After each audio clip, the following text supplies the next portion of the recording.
नमस्कार, आदाब, सत श्री अकाल मित्रों। एक बार पुनः आप सभी का स्वागत है आपके पसंदीदा कार्यक्रम समाधान में।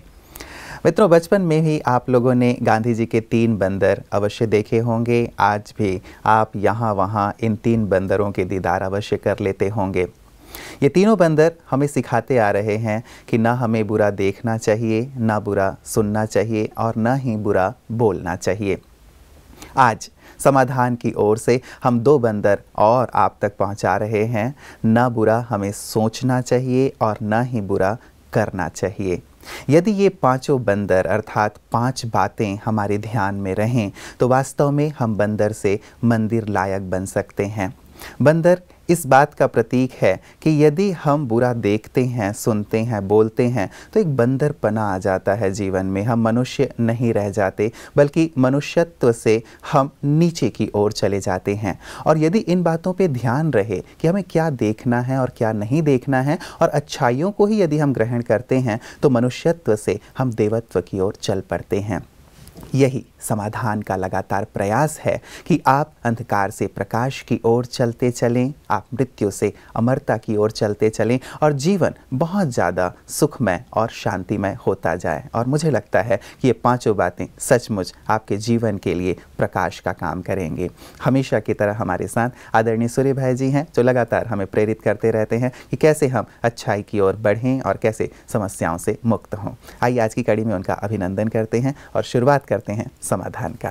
भ्राता जी, बहुत बहुत अभिनंदन है, स्वागत है। ये जो 2 बंदर भ्राता जी हमने समाधान की ओर से दिए हैं आज अपने दर्शकों को कि ना बुरा सोचें और ना ही बुरा करें, इन दोनों के विषय में क्या कहेंगे? मैं सोच रहा था बंदर सब तो ठीक नहीं, लोगों को बंदर ही याद आएंगे। लेकिन एक प्रतीक बना दिए गए हैं भ्राता जी, तो बड़े इजीली कि यहाँ हाथ रखा है, यहाँ हाथ रखा है, तो वो इजी हो जाता है हाँ याद रखना। ये बहुत ही अच्छी बात है। अगर मनुष्य बुरा न सोचे जी, तो उसका सारा जीवन बदल जाएगा, क्योंकि सोच ही हमारे व्यवहार का, सोच ही हमारे कर्मों का, या सोच ही हमारे जीवन परिवर्तन का आधार बनता है। मैं तो ऐसा देखता आया हूँ, थिंकिंग बदल दो जीवन बदल जाएगा, थिंकिंग बदल दो समस्याएं बदल जाएंगी, थिंकिंग बदल दो संस्कार बदल जाएंगे, व्यवहार बदल जाएगा। तो मनुष्य को अपने विचारों को, अपने चिंतन को बहुत ही सुंदर करना चाहिए। आज इस बात की संसार को बहुत आवश्यकता है, क्योंकि कुछ कलयुग के प्रभाव में, कुछ मनोविकारों के प्रभाव में, कुछ भौतिकता का ऐसा माहौल चारों ओर बना है कि मनुष्य जो मनुष्यता है उससे थोड़ा हटता जाता है। वो सोचता है पैसा होना चाहिए, कैसे भी कमाया जाए।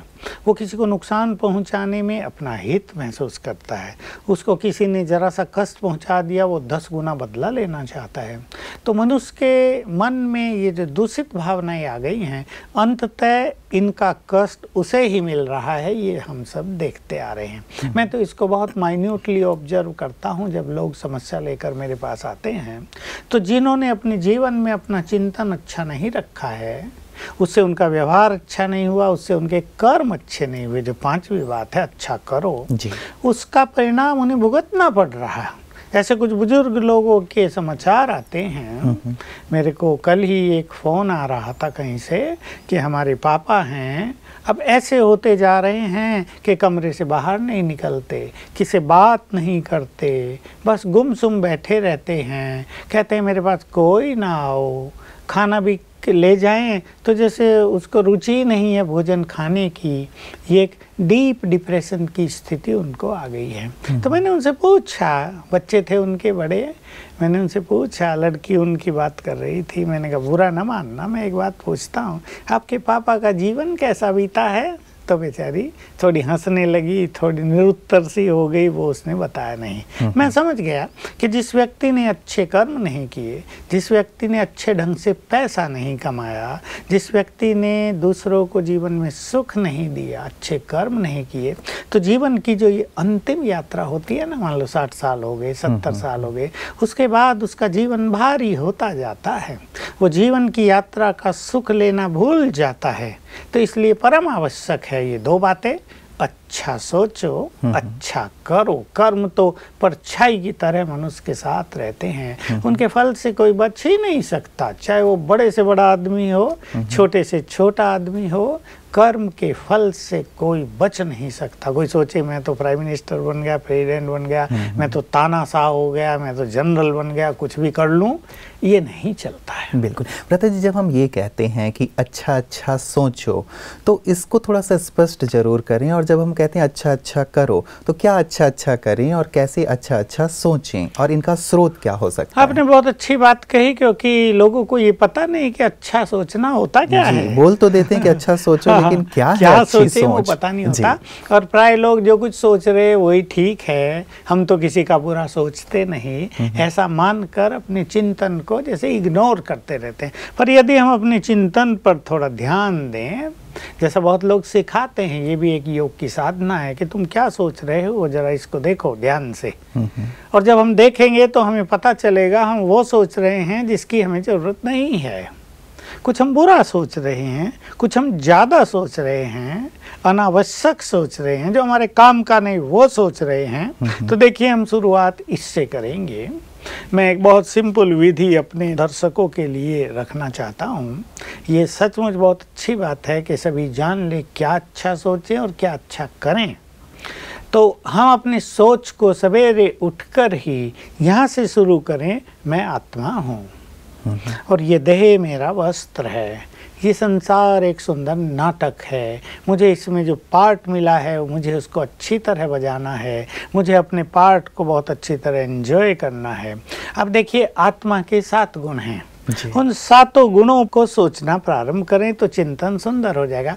मैं ज्ञान स्वरूप हूँ, अर्थात मेरे पास ज्ञान है, मेरे पास एक सद्विवेक मुझे प्राप्त हुआ है, मुझे अपनी बुद्धि का सदुपयोग करना है, मेरे पास बहुत अच्छी बुद्धि है। यहाँ से शुरू करें। दूसरा, आत्मा शांत स्वरूप है, मैं आत्मा तो शांत हूँ, मुझे अपना जीवन शांति से जीना है, मुझे सबको भी शांति से जीने देना है, मुझे किसी की भी शांति को भंग नहीं करना है। आत्मा सुख स्वरूप है, मैं तो बहुत सुखी हूँ, मेरे पास जो धन है, जो जन है, जो परिवार है, जो धंधा है, उसका मुझे सुख प्राप्त करना है, मुझे दूसरों का सुख छीनना ही नहीं है, मुझे कोई कष्ट भी दे तो भी मुझे उसे सुख ही देना है, दुख तो मेरे पास आ ही नहीं सकता। मैं आत्मा प्रेम स्वरूप हूँ, मुझे सबको प्यार बांटना है, छोटे बड़ों को प्यार देना है, मुझे बड़ों का सम्मान करना है, मुझे अच्छी बातें सीखनी है। इस तरह से चिंतन प्रारंभ करें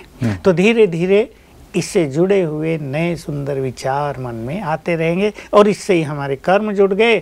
हमें सबको सुख देना है, हमें दूसरों के दुखों को दूर करने में उनको मदद करनी है, कि कोई असहाय है उसको हमारी मदद चाहिए, हमारा कोऑपरेशन चाहिए, हमें सबके साथ कोऑपरेट करना है, मुझे किसी के जीवन को डिस्टर्ब नहीं करना है, मुझे किसी की लेग पुलिंग नहीं करनी है, कोई आगे बढ़ रहा है उसको बढ़ने देना है, बल्कि उसको आगे बढ़ने मुझे मदद करनी है। ये अच्छे कर्म।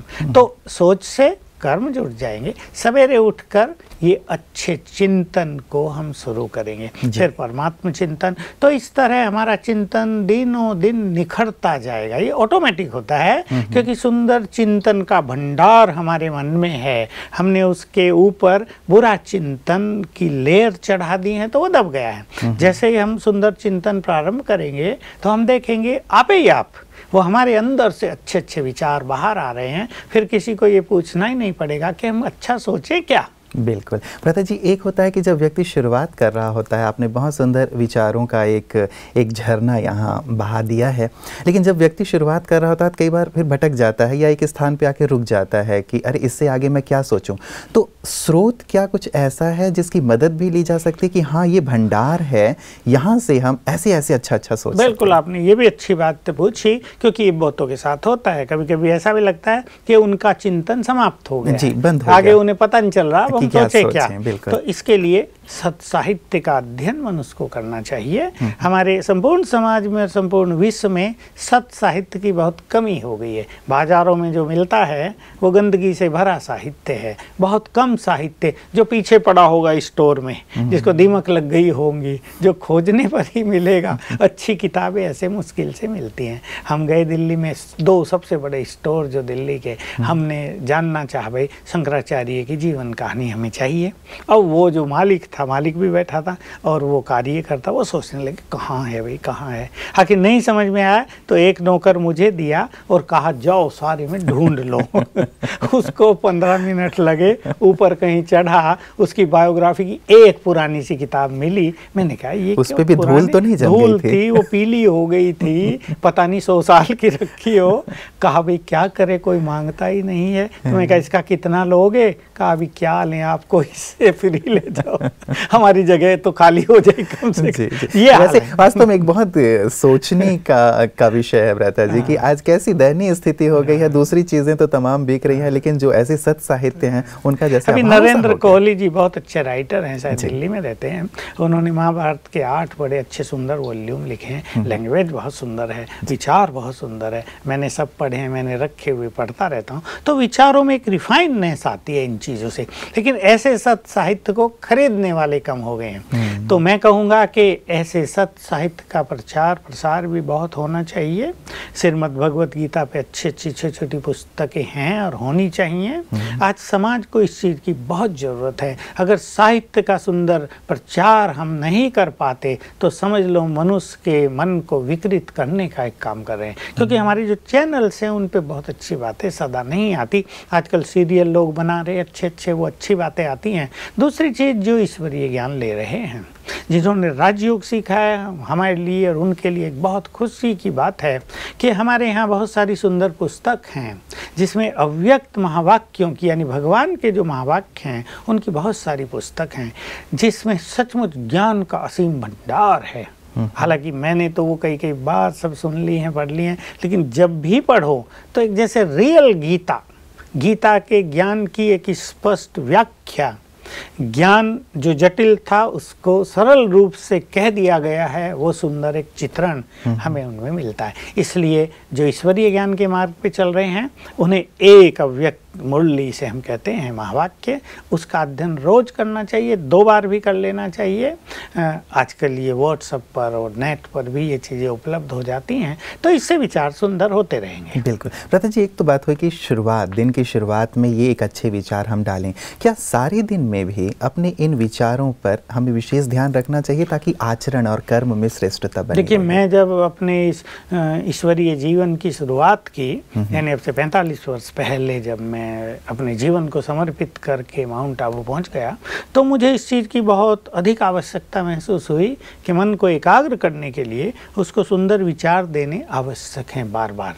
तो मैंने एक ऐसा नियम बना लिया, जहाँ मैं सेवा करता था तो एक छोटी सी कॉपी होती थी हमारे पास उन दिनों, उसको साथ रखता था और दिन में 5-6 बार उसको खोला और 1-2-3 मिनट के लिए पढ़ लिया।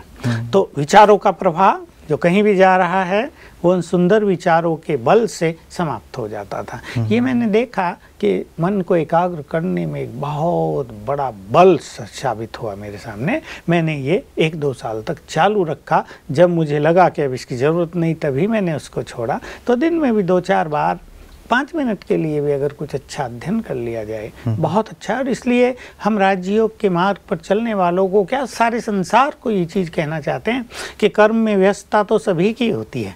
मनुष्य सवेरे काम में लग गया और शाम तक सोचता है फुर्सत नहीं है, पर चाय पीता है, वो पानी पीता है, कभी स्नान करेगा, कभी और कहीं जाएगा, टीवी देखनी है वो भी देखेगा। ऐसे बीच बीच में 5-5 मिनट स्वयं को रिलैक्स कर दें, अपने में आ जाएं। मैं कौन हूँ, किसकी संतान हूँ, किस लिए संसार में आया हूँ, मेरा परम कर्तव्य क्या है। अपने को चार्ज कर लें 5 मिनट। अगर 3 बार भी दिन में ऐसा कर लें तो आनंद इसका अनुपम होगा। बिल्कुल, बहुत सुंदर। प्रताप जी, ऐसे ही ये 3 चीज़ें जो हैं वो भी बहुत महत्वपूर्ण हो जाती हैं, हमारे सारे जीवन का आधार है कि हम क्या देखते हैं या हम क्या सुनते हैं, क्या बोलते हैं। इनके लिए भी विशेष आप क्या कहेंगे यदि हमें जीवन को श्रेष्ठता की ओर ले चलना है, महानता की ओर ले देखिए, चलना है? पहले मैं कहूँगा जो ईश्वरीय मार्ग पे चल रहे हैं उनके लिए एक सुंदर बात जो मैंने कभी सुनी थी ईश्वरीय महावाक्यों में, जिसको मैंने बहुत ज़्यादा अपने जीवन से जोड़ दिया था। देखना और सुनना यही आधार है कंप्लेन करने का या कंप्लीट होने का। ये मुझे बहुत सुंदर बात लगी कि मनुष्य निगेटिव देखता है, किसी की बुराई देखता है, ये व्यक्ति ऐसा करता है तो कंप्लेंट्स करता है जी। सुनता है वो किसी के बारे में कुछ ऐसा वैसा तो शिकायतें करता है। और वही व्यक्ति अगर आत्मा को देखने लगे और अगर सबकी अच्छाई को देखने लगे, यदि अपने दिव्य चक्षु से आत्मा को और परमात्मा को देखने लगे और सुनने में भी यदि ईश्वरीय महावाक्य सुनने लगे, यदि अमृत आने लगे उसके कानों में, तो वही उसको कंप्लीट बनाने वाले यानी परफेक्शन की ओर ले जाने वाले भी हो जाएंगे। इसलिए जो राजयोग के मार्ग पे हैं उन्हें इन 2 चीज़ों पर खास ध्यान देना है कि अगर देह को देखते हैं तो दैहिक वृत्ति बनती है, विकार जागृत होते हैं, विचार भी निगेटिव होते हैं, दूषित होते हैं, उसको छोड़ना है। अगर व्यर्थ सुनते हैं सारा दिन तो चिंतन व्यर्थ होगा, एकाग्रता नष्ट हो जाएगी। इसलिए ईश्वरीय मार्ग के राहियों को ये बहुत आवश्यक है कि व्यर्थ न सुने, बल्कि सुनते हुए भी न सुने। मान लो कहीं सुनना पड़ रहा है, बाजार में जा रहे हैं, कोई गीत ही गंदा बज रहा है और सुनना ही पड़ रहा है, तो हमारा उससे कोई नाता नहीं है, तो कानों में तो आवाज़ आ रही लेकिन मन तक न जाने दें उसको। और ये सब संभव है, हम ऐसा करते हैं, हमें भी तो बाहर जाना होता है। कुछ भी चीज़ है जो हमारे काम की नहीं, हम उसमें इंटरेस्ट नहीं लेते तो वो कानों से ही बाहर निकल जाती है, वो अंदर प्रवेश नहीं करती। रही बात संसार में जो लोग गृहस्थ में रहते हैं और जिनके पास अभी ईश्वरीय ज्ञान नहीं है, उनके लिए भी ये बहुत इम्पोर्टेंट है कि वो कम से कम दूसरों के गुण देखें, दूसरों को गुण देखकर उन्हें अप्रिशिएट करें, उन्हें एनकरेज करें, उन्हें आगे बढ़ाएं। और ऐसी बातें सारा दिन न सुनते रहें जिससे उनका चिंतन भी बहुत दूषित हो जाए और उससे उनकी कार्य शक्ति पर असर आए। क्योंकि जो मनुष्य सुनता है उस पर यदि वो ज़्यादा सोच रहा है तो उसका असर उसकी एफिशिएंसी पर अवश्य आएगा। मेरे पास बहुत बच्चों के फ़ोन आते रहते हैं, आज भी आए 2 के, बहुत अच्छे होशियार स्टूडेंट हैं। आज ही एक फ़ोन मेडिकल स्टूडेंट का आया जो आई सर्जरी कर रही है लड़की MBBS के बाद, और बहुत होशियार रही है, बहुत अच्छे परिवार से है। तो बताया कि उसको कैसे टेंशन हो रही है, पढ़ाई का दबाव महसूस कर रही है। ऐसे एक 12वीं क्लास के लड़के का फ़ोन आया और एक लड़के का फ़ोन आया जो CA का फाइनल सेमेस्टर, फाइनल एग्ज़ाम है उनका, वो दे रहा है। 3 फ़ोन ऐसे आ जाए तो तीनों में ये देखा कि कॉन्फिडेंस डाउन होता जा रहा है। क्या होगा? Fear and lack of confidence. तो मैंने उनको ये अच्छी बातें सिखाई। तो क्या होता है जब मनुष्य सुनता है ना ऐसी वैसी बातें, और इतने स्टूडेंट बैठे एग्जाम में, थोड़े से ही पास हुए, तो ये सुनकर उसका कॉन्फिडेंस डाउन हो जाता है। इसलिए सुनना और देखना ये सचमुच जीवन के लिए बहुत सुंदर चीज़ है। क्या सुनना है और क्या नहीं, क्या देखना है और क्या नहीं, हर मनुष्य को अपने चारों ओर के माहौल को देखकर खुद तय कर लेना चाहिए और इस पर विशेष ध्यान देना चाहिए। नियंत्रण कैसे आए भ्राता जी? जैसे हम बाहर निकलते हैं, बहुत सारी चीज़ें हमें दिखाई देती है, मनुष्य दिखाई देते हैं, या ऐसे जैसे बहुत सारे ऐसे युवकों के भी आते हैं हमारे पास, ईमेल आते हैं कि भाई ऐसे ऐसे चित्र दिखाई दे जाते हैं या ड्रेसेस ऐसे ऐसी पहनती हैं लड़कियाँ, तो ध्यान चला ही जाता है, दृष्टि चली जाती है और विचारों में एक जो दूषितपना है वो आ ही जाता है। नियंत्रण कैसे करें? हाँ, ये तो असली क्वेश्चन तो यही है, क्योंकि विद्यार्थियों का ध्यान भी इन गंदगी की ओर जाता है जी। और इसका प्रभाव विद्यार्थियों पर बहुत आता है। मैं एक स्टूडेंट लड़की का फ़ोन जब आ रहा था, उसकी एकाग्रता बिल्कुल नष्ट हो गई है। मैंने उससे पूछ लिया हंसी में कि देखो बुरा ना मानना, मैं आपसे एक सिंपल प्रश्न पूछता हूँ, बॉयफ्रेंड कितने बनाए हैं? तो हंसने लगी और कहा नहीं। आपने सीधे पूछा? मैंने उसको समझा के पूछा, कहा नहीं, मैंने कोई बॉयफ्रेंड नहीं बनाया है, हमारा बहुत अच्छा परिवार है। हाँ, मेरे अपने परिवार में लोग हैं हैं अच्छे अच्छे, उनसे मैं ज़रूर बात करती हूँ, बाकी कोई बॉयफ्रेंड मेरा नहीं। मैंने कहा कॉन्ग्रेचुलेसन, तब तो तुम्हारी कंसंट्रेशन नष्ट नहीं होनी चाहिए। तो क्या है, ये इम्पोर्टेंट बात यही है कि इन पे नियंत्रण कैसे करें, क्योंकि चारों ओर जहाँ हमारे गंदगी हो जी, और विशेषकर युवकों के लिए बहुत आकर्षण की बहुत सारी चीजें बहुत आजकल कठिन काम होता है। जी, जी। और एक ग्रुप आज मेरे से मिलने आया, तो उसकी माँ बाप और छोटा भाई जो 9th क्लास में पढ़ता है, 3 थे, कहा मेरा बड़ा भाई बीटेक कर रहा है, अब उसको बड़ी परेशानी हो रही है, उसे फ़ोन पे बात कर लो जरा। तो मेरे से फ़ोन पे बात करें। तो मैं देखा कि इन सब चीज़ों का आकर्षण युवकों में बहुत है। वो बताएं या ना बताएं, इस कारण उनकी एकाग्रता नष्ट होती है, कॉन्फिडेंस डाउन होता है और कहीं ना कहीं मन में फियर बढ़ता है। तो क्या करना चाहिए? मैं आत्मा हूँ यहाँ, अपने को बहुत चमकती हुई ज्योति देखेंगे, फिर संकल्प करेंगे मैं इस देह की मालिक हूँ, मालिक हूँ मैं। तो इन सभी कर्मेंद्रियों की मैं मालिक हूँ, मन बुद्धि की मालिक हूँ। और अब संकल्प दें, कानों की मैं मालिक हूँ, आँखों की मालिक हूँ, मुख की मालिक हूँ, जीभ की मालिक हूँ, हाथों पैरों की मालिक हूँ। संकल्प दें मैं मालिक हूँ, तो हे मेरी कर्मेंद्रियाँ, तुम मेरे आदेश के बिना कहीं नहीं जा सकती। तुम्हें वही देखना होगा जो मैं कहूँगी, तुम्हें वही करना होगा जो मैं कहूँगा। मैं आत्मा हूँ, मैं पावरफुल हूँ, मैं भगवान की संतान हूँ। He is almighty, therefore I am master almighty. ये संकल्प रोज सवेरे एक बार अवश्य कर लें। इसमें 1-2 मिनट ही लगेगा, तो ये अवेयरनेस बढ़ती जाएगी।